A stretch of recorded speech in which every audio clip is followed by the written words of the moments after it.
ஆனந்தி, தற்போது முதல் பார்வையில் பார்க்கும்போது சதவீத கணக்கை பார்த்தால் மிகப்பெரிய அளவுக்கு வாக்கு சதவீதம் பதிவாகி இருக்கிறது. என்னுடைய ஒரு மிகப்பெரிய அலை ஏற்பட்டு விட்டது என்பது போன்று தற்போது பரபரப்பாக சமூக வலைதளங்களில் பேச்சாக மாறி இருக்கிறது.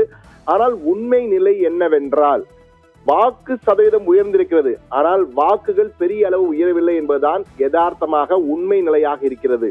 ஆனால் தற்போது வாக்கு சதவீதம் உயர்ந்தவுடன் மிகப்பெரிய அளவுக்கு, ஏனால் 78 என்பது 2006ஆம் ஆண்டு வந்து கடந்த 2021 73.63% தான். தற்போது கிட்டத்தட்ட 84.73% என்று வந்திருக்கிறது. இன்னும் ஒரு 1 அல்லது 2% உயர வாய்ப்பு இருக்கிறது இறுதி முடிவுகள் வரும்பொழுது. ஆனால் தற்போது நிலையிலே பெரிய அளவுக்கு சதவீதம் கிட்டத்தட்ட 11% அளவுக்கு உயர்ந்திருக்கிறது. ஆனால் வாக்குகளின் எண்ணிக்கையை பார்த்தால் மிகப்பெரிய அளவுக்கு உயரவில்லை. நாம் ஒரு வரைகலையை தற்போது பார்ப்போம். கடந்த 2000 இந்த தேர்தல் வரை நடைபெற்ற தேர்தல்களே வாக்கு சதவீதம் எவ்வளவு இருந்தது, வாக்குகளின் எண்ணிக்கை எவ்வளவு இருந்தது என்பதை பார்க்கலாம். அந்த சிறப்பு வரைகளை பார்க்கும்போது நம்மால் தெரிந்து கொள்ள முடியும். அந்த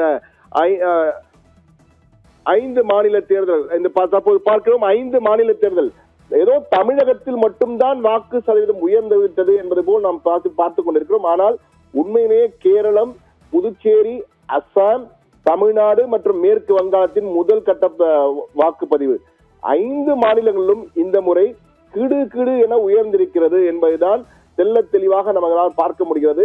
இதற்கு காரணம் எஸ்ஐஆரின் எஃபெக்ட், ஸ்பெஷல் இன்டென்சிவ் ரிவிஷன் என்று அழைக்கப்படுகின்ற இந்த எஸ்ஐஆரின் எஃபெக்ட் தான் இதிலே ஏற்பட்டிருக்கிறது. அதாவது கிட்டத்தட்ட 26 ஆண்டுகளாக இறந்தவர்கள் எல்லாம் நீக்கப்படாமல் இருந்தார்கள். அந்த 26 ஆண்டுகளாக இறந்தவர்கள் எல்லாம் நீக்கியதிலே பல லட்சங்கள், 20 லட்சம், 30 லட்சம், 40 லட்சம் என்ற வகையில் நீக்கப்பட்டது பெரும்பாலும். அதை தவிர்த்து இரட்டை பதிவுகள் எல்லாம் நிறைய இருந்தன. ஆனால் இந்த இவ்வளவு பேரை நீக்கியது அந்த எஸ்ஐஆர் பணியின் காரணமாக தற்போது வாக்காளர்களின் எண்ணிக்கை, ஒட்டுமொத்த எண்ணிக்கை குறைந்திருக்கிறது. அந்த குறைந்திருப்பதால் தற்போது அதிக அளவு வாக்காளர், வழக்கம் போல்தான் வாக்காளர்கள் இந்த முறையும் வாக்களித்திருக்கிறார், பெரிய அளவு வித்தியாசம் இல்லை. ஆனால் மிகப்பெரிய சதவீத அளவிலே பார்க்கும்போது அது அதிகமாக இருந்திருக்கு. காரணம் என்னவென்றால் இந்த தேவையற்ற வாக்கு போடாமல் இறந்தவர்கள் எல்லாம் இருந்தார்களே அவர்கள் எல்லாம் நீக்கப்பட்டு புதிய வாக்காளர் பட்டியல் தயாரிக்கப்பட்டிருப்பதால் இது வந்திருக்கிறது. நீங்கள் தற்போது 5 மாநில தேர்தலை பார்த்த நாம் அடுத்ததாக கடந்த 2000 2026 இன்று நடைபெற்ற தேர்தல் வரை அந்த பதிவுகளை பார்க்கும்போது நம்மால் எளிதாக பார்க்க முடியும். நீங்கள் பாருங்கள், 2026 5.7 கோடி 5 கோடியே 70 லட்சம் பேர் இருந்திருக்கிறார்கள்.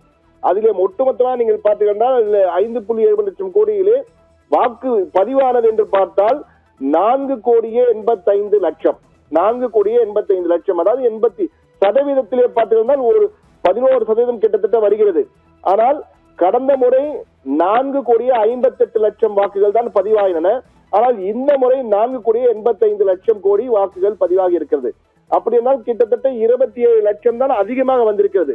இது 2011-14 பார்த்தீங்கன்னா கிட்டத்தட்ட 60 லட்சம் வாக்குகள் அதிகமாக பதிவாகி 64 லட்சம்.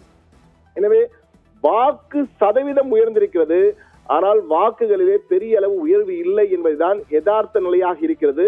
ஆனால் ஒட்டுமொத்த பார்வையில் பார்க்கும்போது மிகப்பெரிய ஒரு அலை ஏற்பட்டு மாபெரும் மாற்றத்தை நோக்கி சென்று கொண்டிருக்கின்ற வகையில் எல்லாம் சமூக வலைதளங்களே பரவலாக பேச்சு இருக்கிறது. ஆனால் இது நிச்சயமாக எழுச்சி ஏற்பட்டிருக்கிறது, மக்களிடையே எழுச்சி ஏற்பட்டு அதிக அளவு வெளியே ஓட்டு போட்டிருக்கிறார்கள். குறிப்பாக பொதுவாக இளைய தலைமுறை நிறைய பேர் வாக்களிக்க மாட்டான்னு கூட இந்த முறை இளைய தலைமுறையினர், குறிப்பாக முதன்முறை வாக்காளர் நிறைய பேர் வாக்களித்திருக்கிறார்கள்.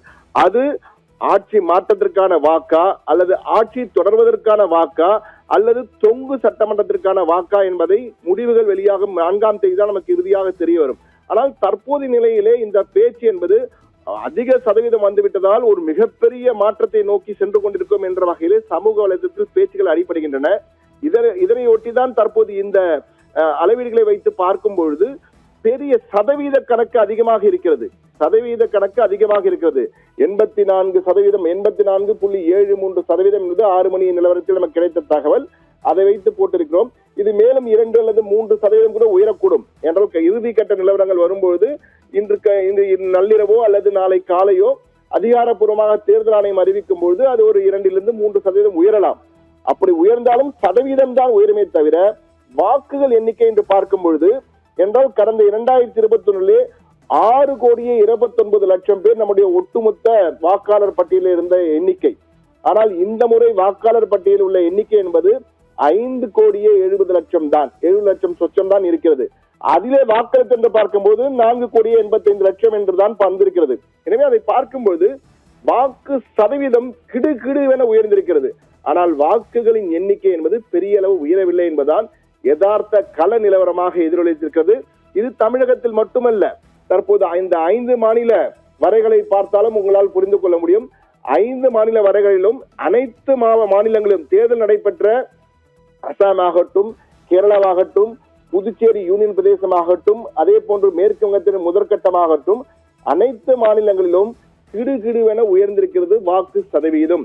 இங்கும் எஸ்ஐஆர் பணிகள் மேற்கொள்ளப்பட்டு பெருமளவு வாக்குகள் குறைந்திருக்கின்றன. அதாவது சதவீதம் உயர்ந்திருக்கிறது, ஆனால் வாக்குகளிலே பெரிய எண்ணிக்கை இல்லை என்பதைதான் இந்த 5 மாநில தேர்தலினுடைய வாக்கு சதவீதம் நம்ம எடுத்து காட்டுகிறது.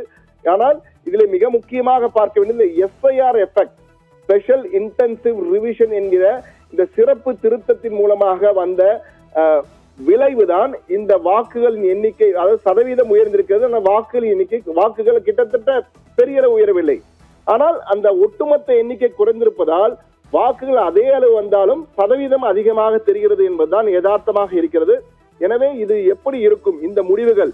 நிச்சயமாக ஒரு இதே ஆட்சி தொடர வேண்டும் என்பதற்கான ஆதரவு அலையா, அல்லது இந்த ஆட்சியை மாற்ற வேண்டும் என்பதற்கான எதிர்ப்பு அலையா, அல்லது எதிர்ப்பும் இல்லை ஆதரவும் இல்லை நடுநிலையிலே ஒரு தொங்கு சட்டப்பேரவைக்கான அலையா என்பதை நாம் பொறுத்திருந்தான் பார்க்க வேண்டும். 4ஆம் தேதி தான் நமக்கு காலை 10 மணி அளவில் நமக்கு தெரிய வரும். ஆனால் அதுவரை இந்த அலை என்பதை விட இயல்பு நிலையாக இருக்கிறதா அலையாக இருக்கிறதா என்று பார்த்தால் இது அலையாகவும் இருக்க வாய்ப்பு. ஆனால் பெரும்பாலும் இயல்பு நிலையை விட்டு பெரிய அளவு ஒரு அலை வீசுவதற்கான வாய்ப்பு இல்லை என்பதை தான் அந்த கணக்குகள் நமக்கு எடுத்து சொல்கின்றன. மிக தெளிவாக நம்ம அந்த வரைகளை பார்க்கும்போது நம்மால் புரிந்து கொள்ள முடியும். பெரிய அளவு வாக்குகளிலே அதிக கூடுதல் வாக்குகள் எல்லாம் பதிவாகவில்லை. கிட்டத்தட்ட அதே அளவு 27 லட்சம் வாக்குகள் தான் அதிகமாக பதிவாகி இருக்கிறது. பெரிய அலை 90%, 95% என்றால் நிச்சயமாக இன்னும் ஒரு 50 லட்சத்திற்கு மேல் வாக்குகள் பதிவாகி இருக்கும். அந்த அளவுக்கு வாக்குகள் பதிவாகவில்லை என்றால் தற்போது நமக்கு கிடைத்து வரும் தகவல்கள்.